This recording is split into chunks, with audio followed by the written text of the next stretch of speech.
Okay, so my first question is, could you maybe just talk about a particular moment, any story or a moment that stands out from your time at the Institute, if you just recall back? Um, it's a while ago. Yeah. I've been thinking about this a bit in anticipation of us talking, and one thing that I remember is that at the time that I was a fellow, Katrina happened, and it was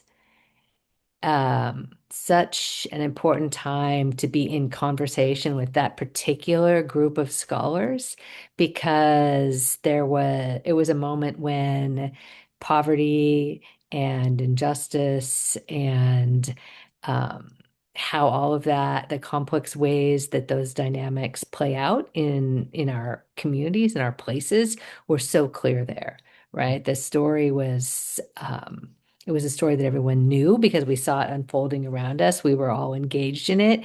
And for me, it created a little bit of hope that maybe people would take an interest, right, in poverty and in injustice and in creating new systems. As a planner, I'm always thinking about, how do we create new systems? And so I just remember being around the table and all of us like wrestling with that. Like, is this a Mhm. moment? Is this an opportunity? And how does our work fit in and shape that? And how might we be able to speak to this moment as scholars? Yeah, maybe related to that, what would you say were some of the differences that the Institute made in your experience as a graduate student here at Berkeley? One thing that was really important is that it provided me with this deep interdisciplinary experience.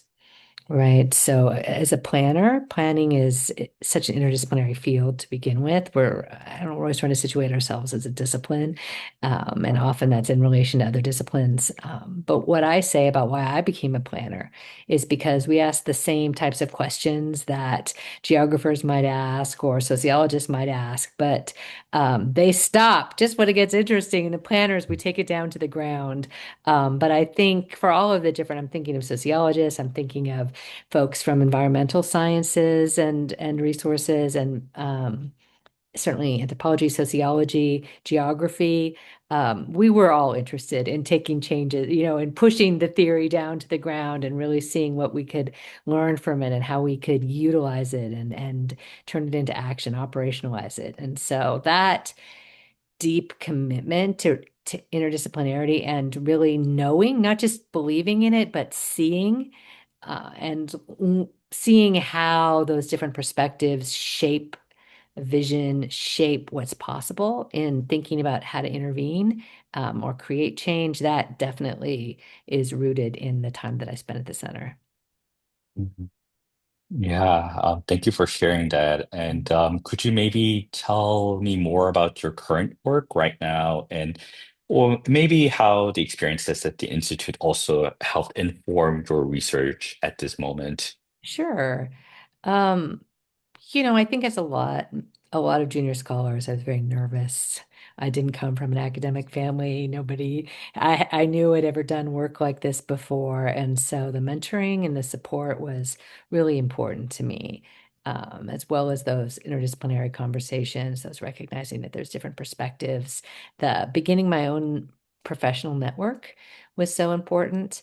At the time, I was working on my dissertation, of course, and so that was related to the redevelopment of public housing, in particular in San Francisco. And what was interesting is, first of all, it was, development projects are long, right? So I was theorizing it Yeah. in anticipating what might happen before it had even started. And I was doing, several years of research institutional ethnography, following folks who are involved in the process. And then so I finished my dissertation before the project had been built. And so obviously the center was so important in that theorizing, right? And pulling that understanding together and being able to have confidence in my own voice. But then and I got a job at Iowa State, and I'm in central Iowa, in Des Moines, Iowa, the largest metro in the country to have never had family public housing.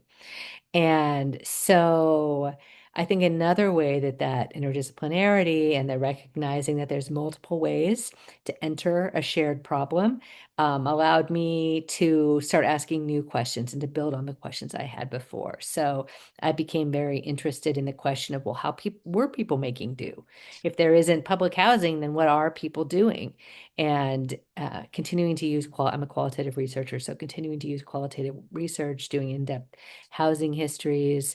And what I learned was that while low-income people are mobile everywhere, they were hypermobile in Des Moines, and in part because of housing quality, because people were living in slums, because they were having to make do Mm, on the market. And so that then ultimately, as situations change, as conditions change, I've been able to pivot and look at different elements, always informed by justice, always informed by wanting to create systems that work.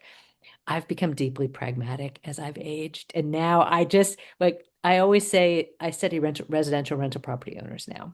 mm, And I always say at the beginning of my interviews, I'm one of 6 fans of social housing. I like it. I think it's done really well in Singapore. I think it provides a lot of opportunities, not the system that we have in the US. mm, Not going to be it's never going to be the system that we have. If we didn't do it in the 30s when everyone else was doing it, we're certainly not going to do it now. And so I study residential rental property owners because they are an essential part of our system. And in fact, I would say to the other side of the coin with tenants, right, that their role as intermediaries, we don't know mm, enough about it. And so I do that. Yes, I love to theorize it. I love to have the big talks, with other academics, but I really want to understand how we can shape better policy to create more stable rental housing systems for tenants. And because really it makes better places for all of us, right? So I think that ability to think broadly about shared concerns and mm, recognize that there's multiple ways in to a particular issue or a particular problem was really, again, just a skill that I was able to develop in my time at the center. mm. Yeah, thank you for that response. Mhm. My final question is there any piece of advice you might want to provide to current or future students at the Institute? Ah, that's a good question. I, I think that having confidence in your voice is so important. Many of us come to this not having come from an academic background, and you see the stars around you, right? Berkeley is such a fantastic intellectual environment, but that can be a little overwhelming and intimidating. And so again, why the center is so important, right? Because it gives you a smaller group, it gives you that mentorship and support, develops confidence. You hear stories of people who went before you. You say, okay, it's possible. But to trust, I guess, trust those relationships, take advantage of the networks and the relationships that you develop in your time there. Take risks. It's all right. Like just try out the new ideas, see where they take you. Be willing to think the crazy, wild thoughts, dream what's possible, and then also, don't be ashamed of being practical. Mm. I feel like right now I wrestle a little bit with my like younger, more radical self because I'm like, I just want people to suffer a little bit less, right? I want people's lives to just be a little bit better. But I need the younger folks who are dreaming the big dreams to help keep me honest too, right? So I think that we need all of that work. And so I guess trust yourself, practice your voice, take risks, and just continue to do the good work that we all really need. Thank you. That was it for the interviews. This was Okay. really inspiring for me. So I'm Oh, just like, good. like racing to finish.